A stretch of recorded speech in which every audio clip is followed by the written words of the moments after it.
First thing we need to do when we play slide ukulele, that's to retune our ukulele so it sounds an open chord.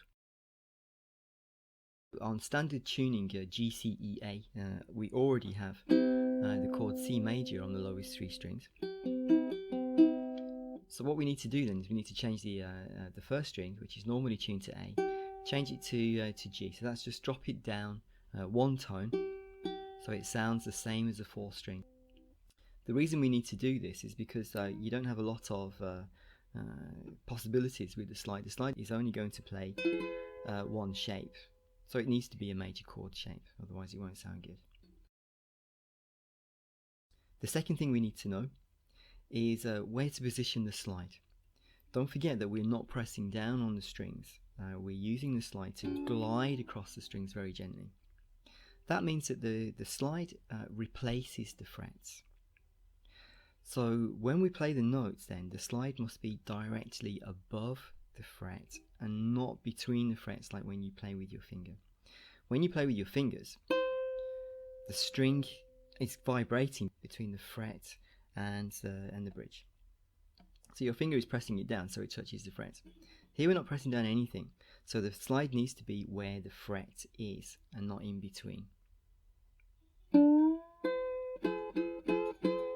Okay, so if I play an F chord here, directly above the 5th fret, a G chord directly above the 7th fret.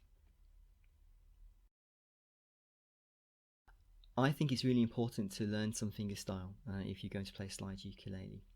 And I know that a lot of people are just going to play strumming.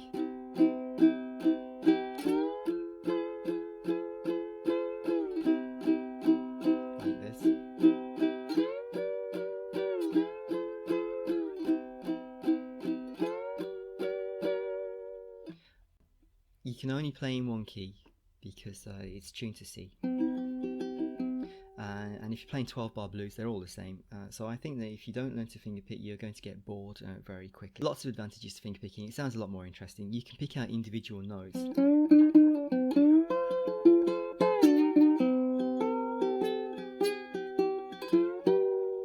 Okay, rather than just crashing away the same old 12-bar blues all the time. Okay, so if you can't fingerpick, I would recommend that you don't start to play slide ukulele. Go away and learn some fingerpicking techniques, so that you can improvise a little bit. Okay, my 4th tip is to keep the slide moving. Keep it moving all the time. I've seen even on tuition videos where they tell you just to when you make the change from the C chord to the F chord up to the 5th. And then start playing dead still like that. Okay, what happens if you miss?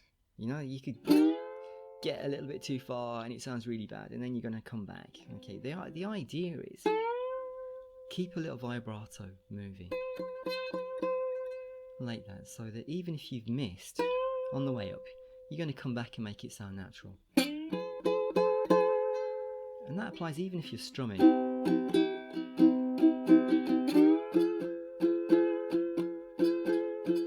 I'm doing that little vibrato.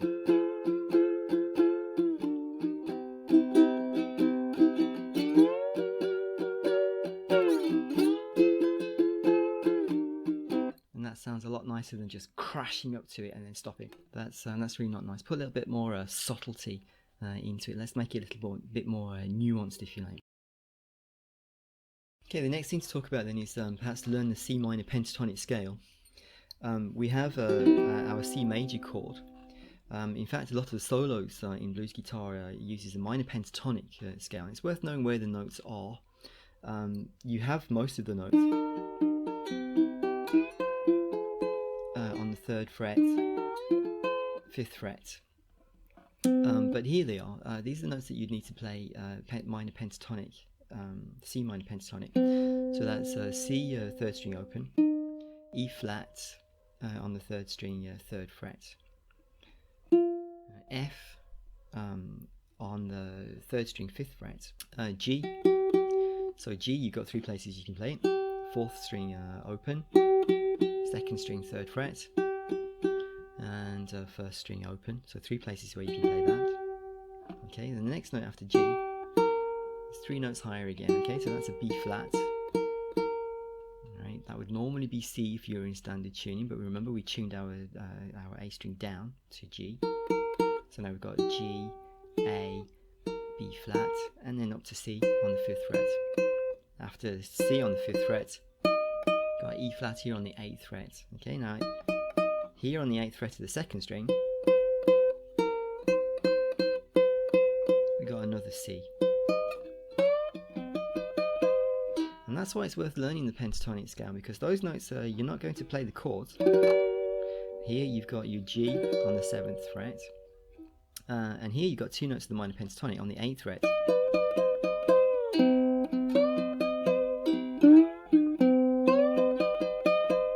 So that's worth knowing those there, and all the way up to, so here you've got B flat, E flat, F, and G, all the way at the top there. So learn the minor pentatonic scale will help you to, just to put in little fills and some little licks that you might want to do while you're playing the chords. So yeah, I've got C major here, and that minor sound there sounds really nice.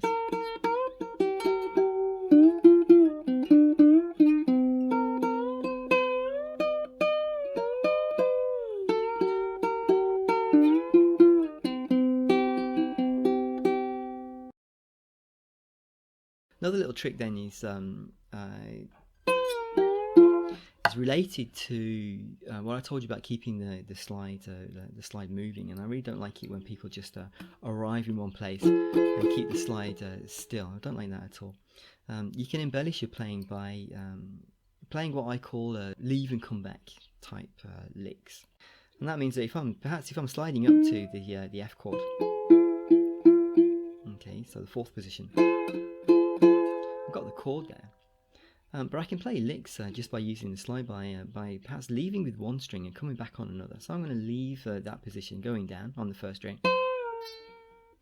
Okay, so from C to B flat, 5th to 3rd. Okay, then on the 2nd string, I'm going to go 3rd to 5th. So I leave and I come back. Okay, and I might want to finish that with another string. Okay, so the 3rd string.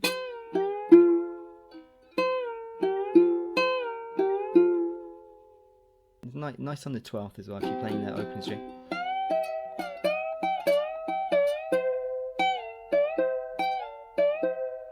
Okay, and keep that vibrato going as well while you go.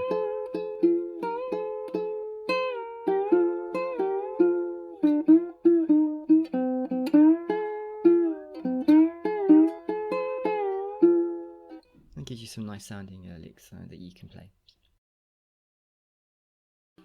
Next thing then is related to when I said that you should learn to use fingerstyle. Now we can use fingerstyle.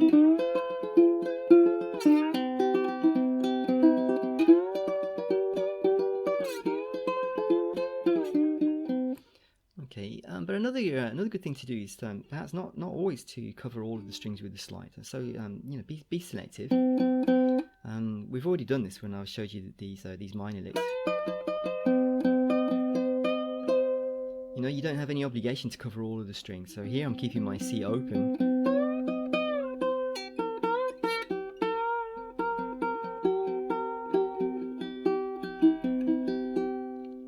So I might just want to carry a very simple melody.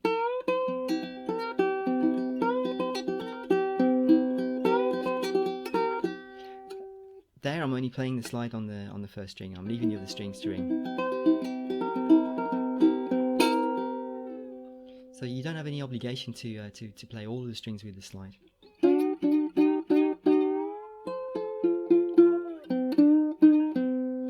I do see this on the internet that people are playing these kind of I don't know what's that, like John Lee Hooker type, those kind of things. I think it sounds nicer if you just play one string.